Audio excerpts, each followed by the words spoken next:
Welcome to our CostsFirst video series. In this video, we're going to show you the seller's net sheet feature.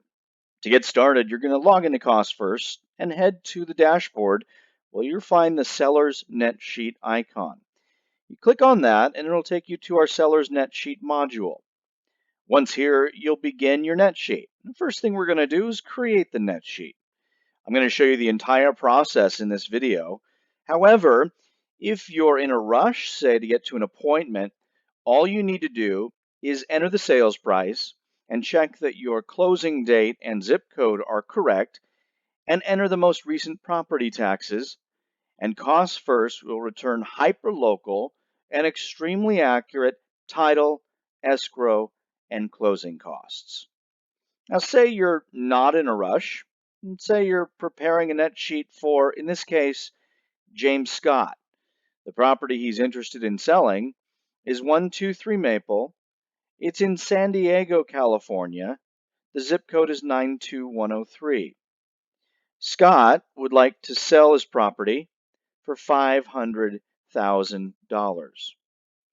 Next, you're going to enter.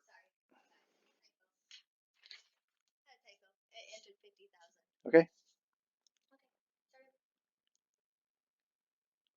Huh? Okay. Go back to dashboard. All right. Okay. Just keep it going. Okay, here we go. 3, 2, 1. Welcome to our CostsFirst video series. In this video, we're going to show you the seller's net sheet feature. To get started, you'll log into CostsFirst and head to the dashboard where you'll find the seller's net sheet icon. Click on that and it will take you to our seller's net sheet module. Once here, you'll begin your net sheet. The first thing we're going to do is create the net sheet. I'm going to show you the entire process in this video. However, say you're in a rush to an appointment. All you need to do is enter the sales price and check that your closing date and zip code are correct. You'll then enter the most recent property taxes, and CostsFirst will return hyperlocal and extremely accurate title, escrow, and closing costs.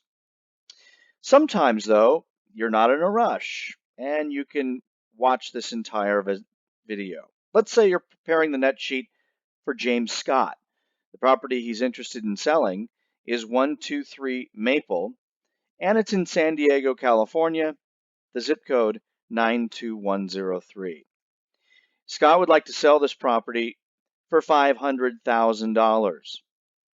Next, you're going to enter any loan payoffs that the seller might have. Let's say they have a $105,000 loan at a 4.25%. And then let's say they have a second $8,500 loan at 5%. And we'll enter the property taxes. Let's say they're $4,800. CostsFirst will automatically calculate title, escrow fees, and all the associated normal average transaction costs based on the zip code. Maybe my listing percentage is only 2% out of this transaction. So you can see how the seller's net is directly impacted.